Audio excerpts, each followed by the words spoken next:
Hey, so today's video is going to be focusing on pest control, specifically pest control inside my Ikea Millsbow wide cabinet.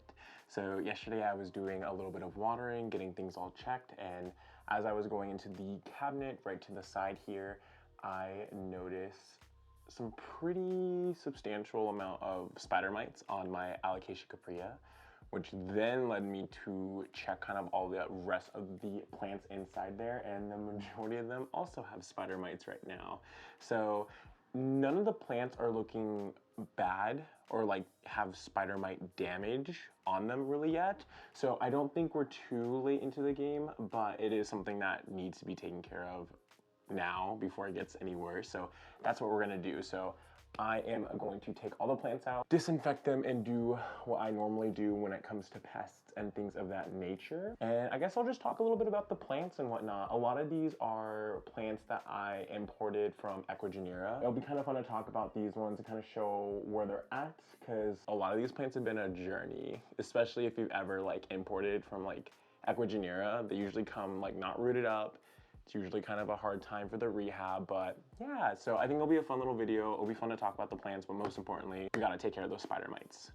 So let's go do it. I think what I'm gonna do is I'm just gonna take them out one by one and just treat them that way. The first one that I have here, it's a little bit bigger, but this is my Anthurium veitchii. I'll be honest, this plant was pretty chill. It wasn't too picky. Since I have gotten it, this has been the newest leaf, and then I want to say it was either this one or this one, I can't remember, but this was one of these two were another leaf that came in. So since I've had it, it's giving me 2 leaves, and I think I've lost 1 leaf, but it's doing really good. The roots are also doing pretty good as well, so I'm pretty happy with this one. I definitely think it is time to repot it in general, but looking at the foliage and things of that nature, it honestly doesn't look like it has really any type of spider mites on them, which is good, but since it's in the cabinet, it's getting sprayed down. So what I am using specifically today is Arber.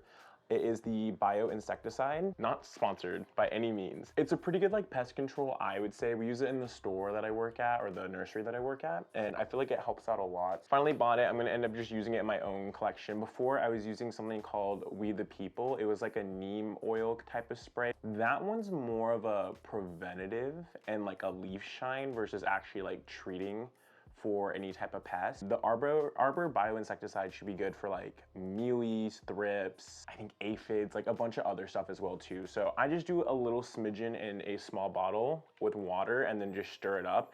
And then I'm gonna just directly spray the plant all throughout. After this, I think I'm gonna take them all into the bathroom. That's kind of one of the darker spots in my space in general, just to make sure that the light doesn't cause any damage. I don't think this is something, I don't think the Bio Insecticide is something to really be worried about. I'd rather be safe than sorry.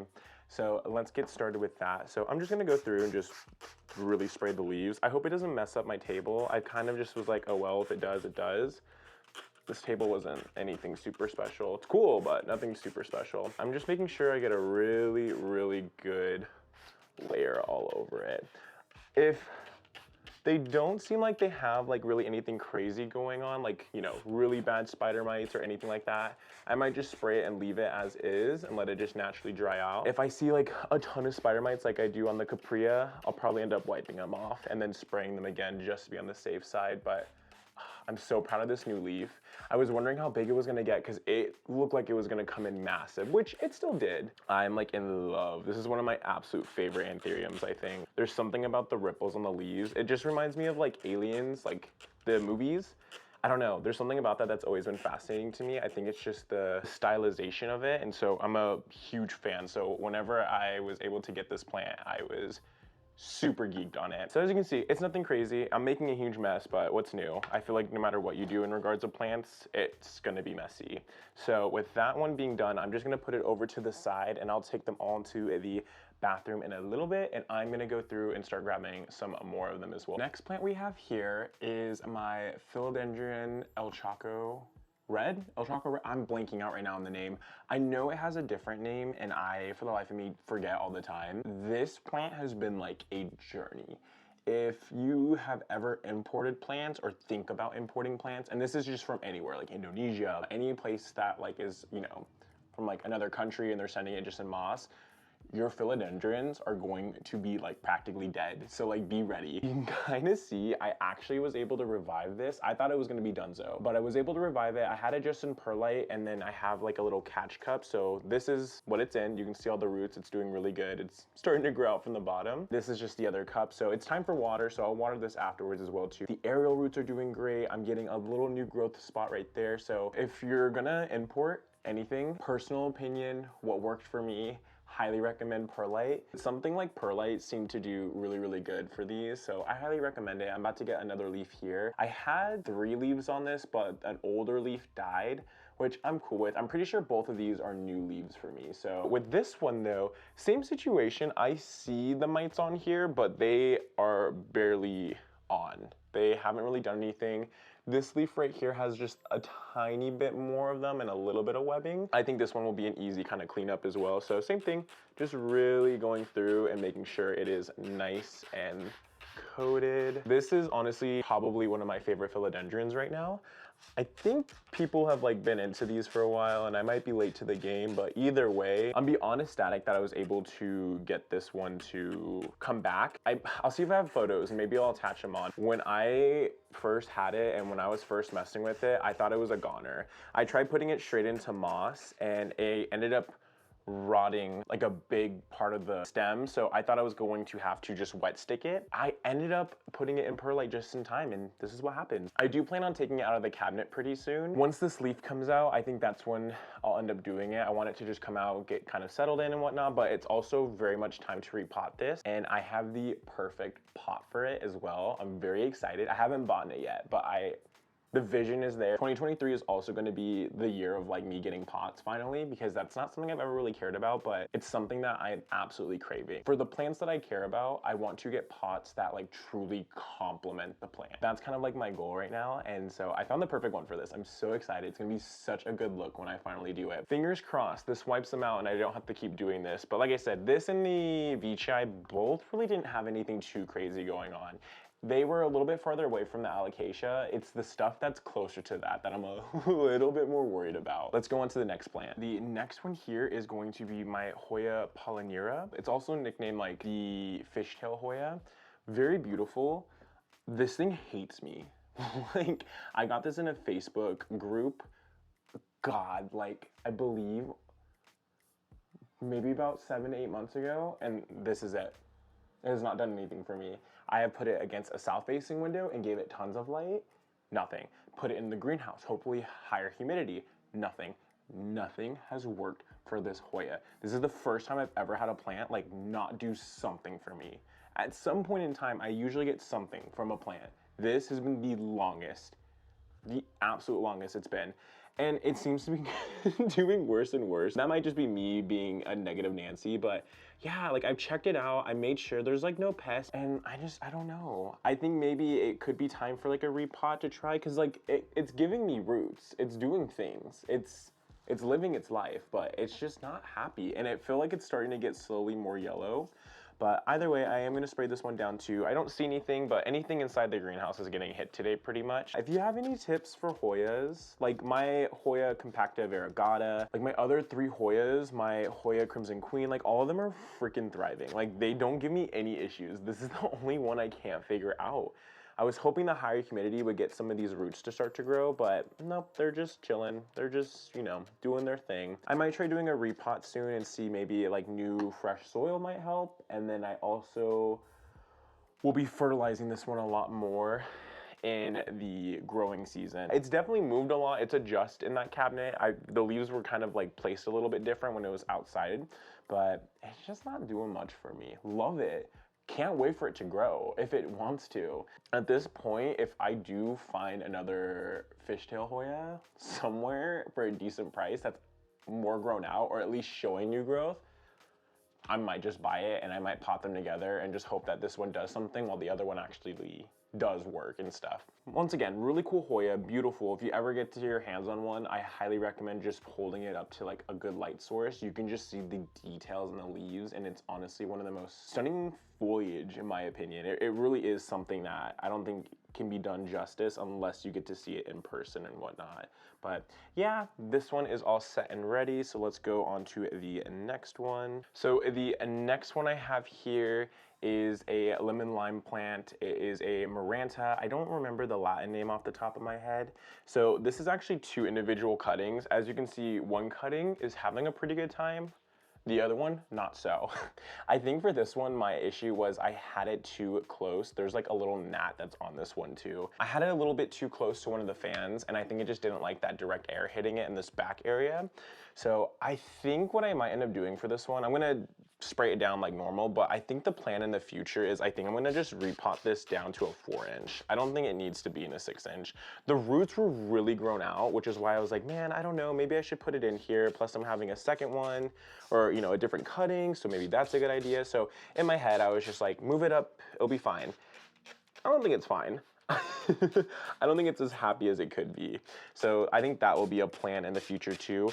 Plus, it's gonna take out a little less room being in a 4-inch than a 6-inch. Plus, I also might just take it out of the cabinet. I only put it in here just to hold and retain the moisture a little bit more for this plant as it got adjusted to going from a water prop to a soil base and things of that nature, which it did wonderful for the most part. But yeah, I think that's gonna be the biggest plan. Like this leaf, gone, I need to trim it, things of that nature. But this one also, in regards to spider mites, I only saw a couple. It was definitely starting to get on this plant and it definitely was working its way through, but I think we'll be okay.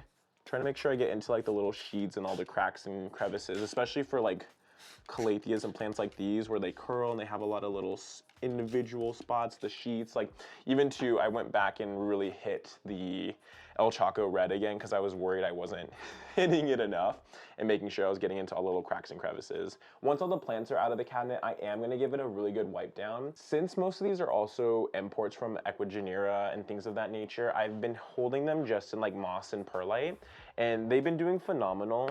But one has retained a lot of moisture where the humidity is a little bit higher than I'm comfortable with. I've been kind of ranging in like the higher 90s, which it's not good. That's how you get fungal disease, bacteria, leaves not being able to dry out, and you know, water sitting on them for too long and things of that nature. So I took out the pallidiflorum, which dropped it pretty decently, and so I'm hoping with taking out the El Chaco red soon, that will do a little bit of justice. And then the next one I think I'm going to focus on is the Anthurium veitchii. I feel like that one's also kind of tanky, and I think we'll do totally fine. I'm just trying to decide what pot to get for it and what to put it in. But in regards to them, most of the plants that I've been rehabbing are ready for soil or a different substrate of some sorts because the roots are going off in these little pots and whatnot.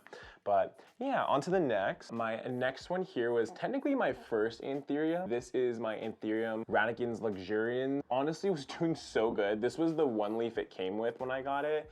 All these 3 were new ones. I repotted it not too long ago, and after that it kind of stopped doing things, but I am starting to see some little growth on the bottom right here. So I'm hoping that means it's gonna kick in. It also looks like there's some more growth in the top here.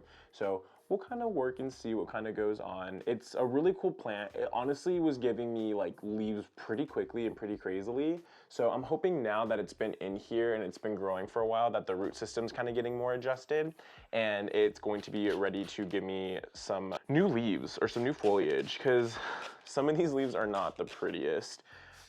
I don't know what I did. I don't know if I put it too close to the light at one point or if it was something else. Whatever the case may be, a lot of the leaves are now just kind of yellowish on the side and whatnot. So I would like to get some new stuff going on.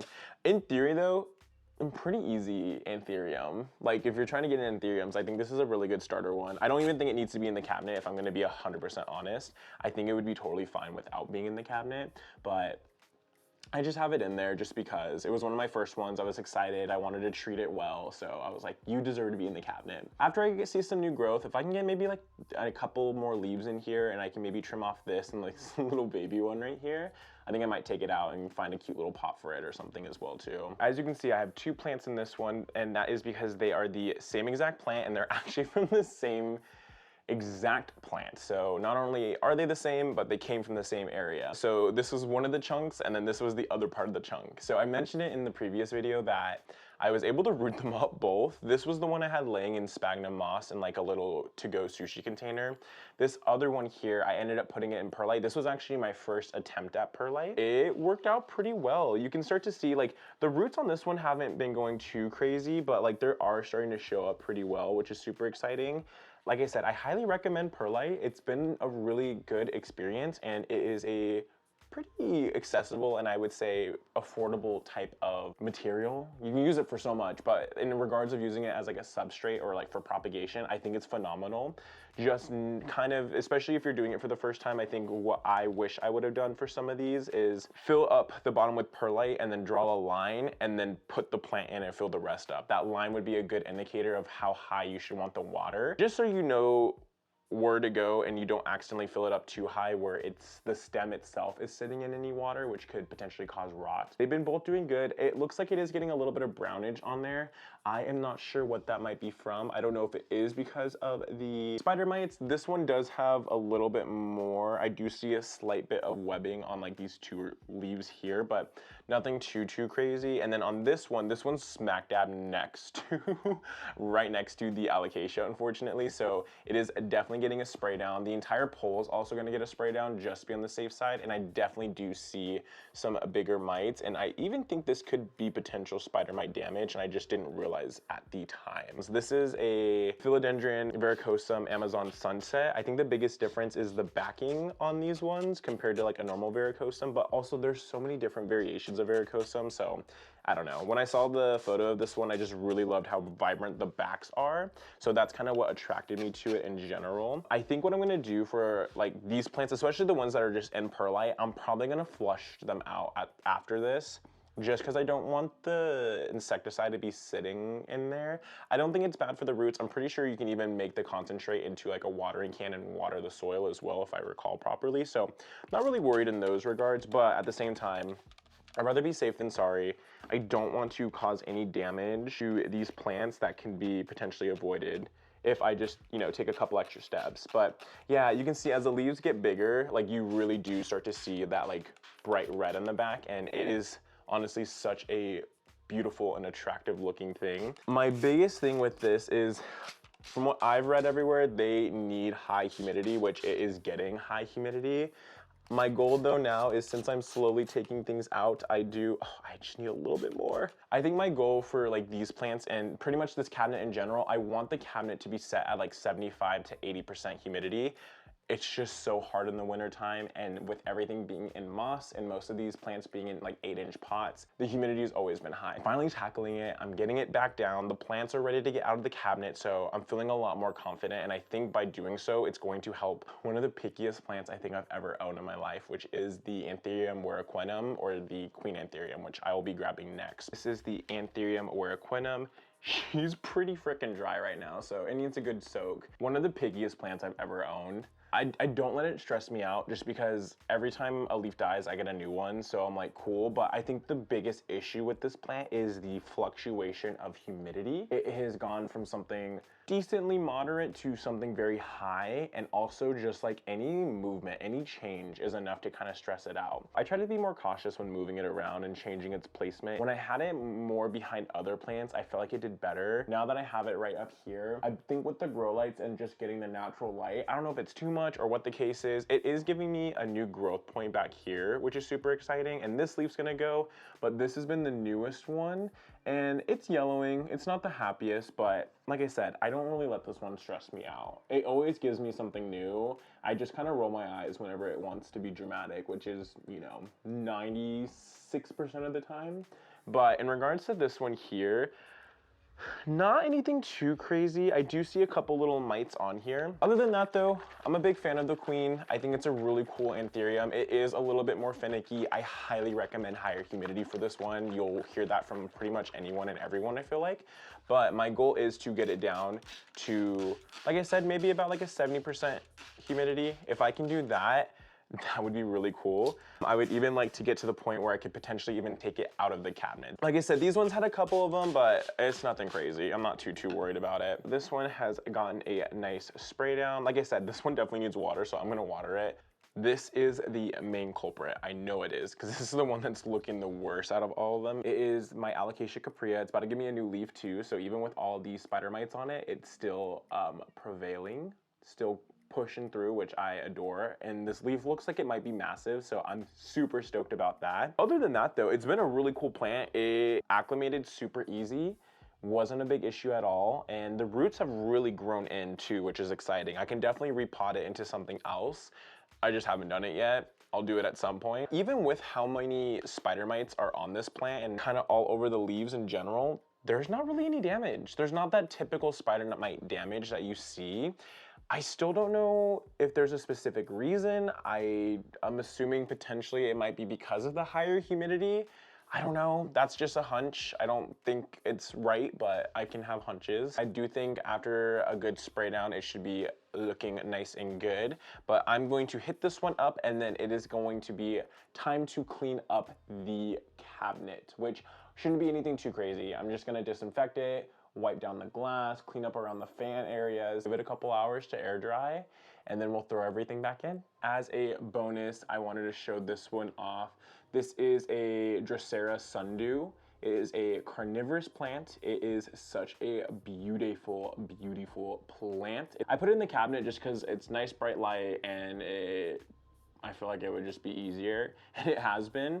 I really don't feel like carnivorous plants are too finicky in regards of like humidity as long as they're staying consistently moist. I have this in a tray, that's why it's dripping everywhere. I got it also to put it in the cabinet in hopes that it would get gnats, and it actually has been getting little gnats, which is super cool to see. Like I said, there's a lot of gnats in that little cabinet. Here is the Millsbo wide cabinet behind me. It's gross, it's dirty. It's life. Wintertime, I am very lazy with my plants. I do the bare minimum. When the growing season kicks in, I kick in. It's time to give this a good clean. The humidity was way too high, like I mentioned, so I am getting a little bit, and I mean just slightly, a little bit of rust on the side panels of the doors, but it doesn't look like I'm getting it anywhere else in the cabinet from what I'm seeing. But the fans need a really good cleaning, and just the overall area does as well too. But let's get to cleaning real quick.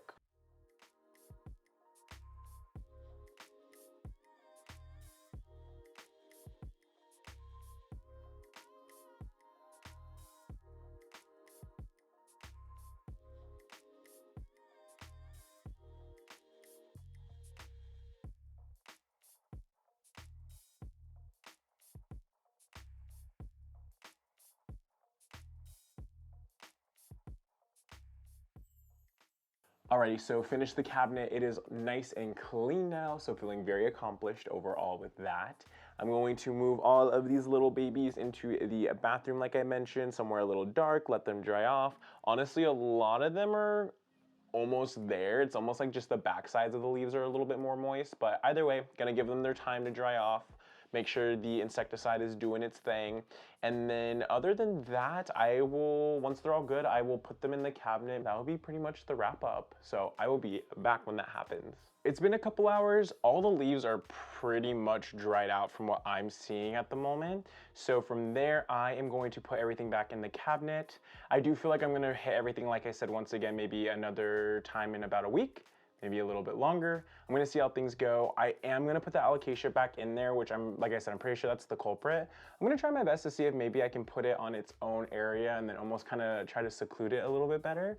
I don't know if that's gonna work, but we'll mess with it and see what's kind of going on there. It's just been in such high humidity that I don't have anywhere to put it and to isolate it without probably causing damage to it. So I don't want to do that. It's not too bad. The plants have been doing pretty good, so I think I'm willing to take the risk and just to keep treating everything in there. Because the one thing that's nice about the Arber stuff, it is a higher concentration. I've used less than a full cap to take care of everything in here. I'm really not too worried in those regards, but yeah, let's get these all put back into the cabinet now. That is going to be a wrap for today's video. Thanks for hanging out with me. I know it wasn't really anything decor related, but it was more so just focusing on the health of the plants and getting things ready.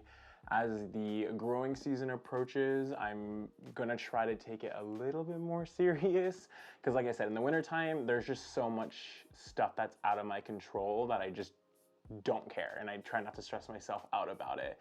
But as it warms up and the temperatures get higher, I know that's gonna make it a little bit easier to kind of work with in regards of like the cabinet and whatnot. But yeah, my biggest hopes is that we can eradicate all the pest issues that we're having right now in that cabinet.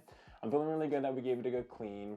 And like I said, the alocasia, it's still decently close to stuff, so I'm a little worried about it, but I might even just check up every couple of days and see what's going on and kind of gauge it by that. If it's like infested again in a couple of days, I'll take the alocasia out and I'll find a way to keep it alive and to isolate it and quarantine it and like kill the issue. If you like this video, check out some more of my videos as well too. Don't forget to subscribe, thumbs up the video, send it to someone you think that might enjoy it as well too. But other than that, I hope you have a wonderful rest of your day or night, wherever you may be, and I'll catch you soon. Later.